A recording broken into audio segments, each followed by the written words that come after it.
La peur, c'est la volonté de tenir l'inquiétude, l'incertitude et le doute dans une main. Mais le courage, c'est la volonté de tenir la passion dans l'autre. Vous attendez d'être sans peur pour vous lancer? Et est-ce que vous savez que c'est cette même peur qui vous rendra si délicieusement magnifique dans ce que vous faites? Parce que vous allez étudier. Vous allez rester éveillé. J'ai traversé la majorité de ma vie avec une certaine forme de peur en moi. J'ai fait la majorité des choses que j'ai faites avec une certaine forme de peur en moi. Vous voyez, quand mon fils avait 8 mois, et je n'avais pas les moyens de lui mettre des pampers parce que je n'avais pas du tout d'argent pour acheter des pampers. Donc je l'ai enroulé dans une serviette pendant 2 jours. J'ai baissé les yeux vers mon fils, pleine de peur. Et j'ai fait une promesse. Parce qu'avant que je m'accroche à la peur, je m'accrochais à la passion. J'ai dit, Jelani, ne t'inquiète pas. Maman ne sera plus jamais aussi fauchée. Et avec un ventre rempli de peur et un cœur rempli de passion, j'ai commencé à redessiner l'expérience de vie appelée Lisa Nichols. Donc je passe juste pour vous demander, êtes-vous prêts à redessiner et à passer le design au niveau supérieur de l'expérience appelée vous? Que feriez-vous si vous saviez que vous ne pouvez pas échouer? À quelle grandeur joueriez-vous si vous saviez que vous pourriez survivre à n'importe quel chagrin, n'importe quelle dépression, n'importe quelle trahison? Que feriez-vous si vous saviez que les choses dont vous avez peur n'étaient absolument rien? Elles étaient toutes des opportunités pour vous de devenir plus fort dans votre foi, plus fort dans votre résistance. Que feriez-vous? Qui aimeriez-vous? À quelle grandeur joueriez-vous? Où sauteriez-vous? Et la plus grande question est, comment le monde bénéficierait-il différemment? Comment le monde bénéficierait différemment grâce à qui vous avez décidé d'être? Comment le monde serait-il un meilleur endroit où vivre parce que la peur ne vous ferait plus vous tenir sur le bord? Que feriez-vous si l'on vous disait que vous pouvez le faire en ayant peur? Que vous n'avez pas à attendre que la peur parte, que quand vous passez à l'action, la peur doit se dissiper dans le néant qu'elle a toujours été. Que feriez-vous? Comment la vie serait-elle différente? Comment le monde serait-il un meilleur endroit où vivre? Oh, je ne suis pas venue pour vous garder à l'aise. Je suis venue pour votre révélation. Je suis venue pour vous défier, de jouer sur le plus grand terrain sur lequel vous ayez jamais joué. Je suis venue pour que vous défiez la peur, qui est peut-être en vous, et pour la redessiner et la reprogrammer. Vous la regardez assez longtemps, vous êtes avec elle assez intimement. Elle doit se dissiper. Vous êtes le designer de votre destin. Vous êtes l'auteur de votre autobiographie. Vous écrivez l'histoire de votre vie. Personne ne peut écrire votre histoire financière. Personne ne peut écrire votre histoire spirituelle. Personne ne peut écrire votre histoire émotionnelle, à part vous. Le stylo a toujours été dans votre main. Le stylo a toujours été dans votre main. Je dis écrivez une histoire qui va être super bonne à lire. Et quand vous faites ça, vous devrez reprogrammer les fibres de votre être. Vous devrez devenir quelqu'un que vous n'avez jamais été avant. Vous voulez aller quelque part où vous n'êtes jamais allé? Vous devez faire quelque chose que vous n'avez jamais fait. Vous devez dire quelque chose que vous n'avez jamais dit. Vous devez aller dans un endroit où vous n'avez jamais été. Vous pouvez redessiner. Vous êtes votre Michelangelo. Vous êtes votre meilleure sculpture. Et vous pouvez resculpter. Et vous pouvez passer au niveau supérieur autant que vous en ayez besoin. Vous n'êtes pas condamné à cette vie de cette façon. Vous l'avez choisi. Vous l'avez choisi. Et ce que j'adore à propos de ça, c'est que vous pouvez choisir autant que vous voulez. Vous pouvez la dessiner exactement comme vous le voulez. Vous n'êtes pas condamné à votre futur. Vous avez une opportunité dans votre futur. Que voulez-vous? Et comment le voulez-vous? Et si ça ne vous fait pas un petit peu peur, alors c'est que vous ne jouez pas assez grand. C'est supposé... Vos genoux sont supposés se cogner un petit peu. Vos dents sont supposées claquer un petit peu. Il est supposé y avoir au moins 2 papillons dans votre ventre. Au moins. Parce que sinon, vous jouez dans votre zone de confort. Et nous nous trompons sur le fait que nous sommes supposés être à l'aise 24 heures sur 24, 7 jours sur 7.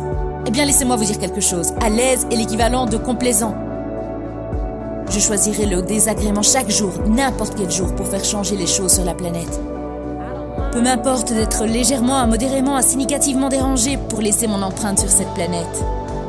Donc je suis venu pour parler à ceux qui changent la donne et aux agents du changement qui sont prêts à confronter n'importe quelle partie de vous qui ne parle pas votre futur follement, sauvagement extraordinaire. Confrontez-la. Je suis venu pour parler aux agents du changement qui sont intéressés par l'expulsion. Expulsion, c'est genre un mot dur, genre il sonne comme expulsion. C'est genre sors maintenant. Ce n'est pas comme part ou escorter plus loin. Vous dites même expulser durement, comme expulser n'importe quelle peur qui ne parle pas à votre futur sauvage. Je suis juste venu pour ça.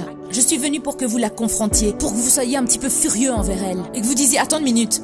Je t'ai laissé conduire tout ce temps et tu es une histoire que j'ai inventée à propos du futur qui n'existe même pas réellement. Quand vous dites j'ai peur de l'échec, vous avez juste inventé une histoire à propos du futur qui n'existe même pas réellement.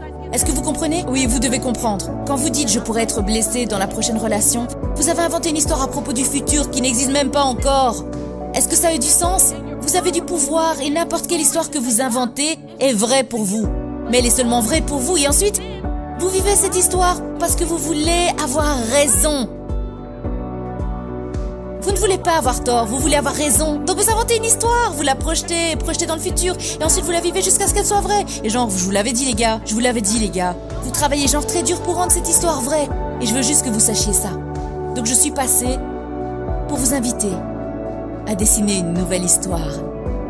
Je suis passée pour vous rappeler que le stylo a toujours été dans votre main. Que personne d'autre ne peut écrire votre histoire, à part vous. Et cette conversation aujourd'hui parle de confronter votre peur. Confronter votre peur. Et je me souviens, pendant des années, je ne parlais pas. Les gens disaient, mon Dieu, tu devrais être une oratrice. Non, je disais, non. Mon professeur m'a dit que je ne devrais pas parler en public. Et il est professeur d'élocution. Il sait mieux que moi. Donc j'ai obtenu un travail dans la comptabilité. Parce que j'étais très loin des nombres. Je veux dire, loin des gens, près des nombres. J'étais un peu loin des nombres. Et aujourd'hui, je fais le flux des revenus et des choses très bien. Mais en ce temps-là, les débits et les crédits, ça ne m'importait pas. J'étais dans la comptabilité pendant 7 ans. J'étais horrible à ça. J'étais dans les recouvrements. Je veux trop être appréciée pour être dans les recouvrements. Genre, mon but ultime, c'est que les gens m'aiment. Donc je suis dans les recouvrements, j'appelle des gens en leur disant qu'ils doivent payer. Ils me disent qu'ils ne peuvent pas payer. Mon enfant est à l'université, je ne peux pas payer. Je dis, oh ok. Eh bien vous savez quoi? Comme vous ne pouvez pas payer, et je sais que vous ne pouvez pas payer parce que je crois que cette histoire est une bonne histoire, je vais vous faire une faveur. Je ne vais pas seulement mettre à zéro votre somme due, je vais vous enlever de la liste. Donc ma superviseure m'appelle dans le bureau et elle dit, Lisa, qu'est-ce que tu veux faire quand tu seras grande? J'avais 23 ans. J'ai cru qu'elle testait mon sens de l'engagement. J'ai dit, je veux être la meilleure manager des comptes clients de tous les temps. Et je jure que je l'ai vu grimacer. Elle a dit, je sais pas. Elle a dit, je te donne une liste de 120 personnes à appeler et quand je la récupère, il y en a 89. Je ne sais pas ce qui se passe. J'ai dit, oh, ne vous inquiétez pas, je vous rends service. J'enlève tous les gens qui ne peuvent pas payer.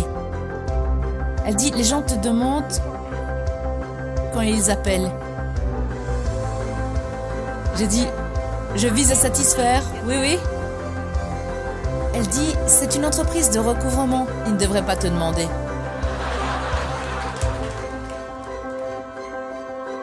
Elle a dit, je dois te libérer pour trouver ton rêve.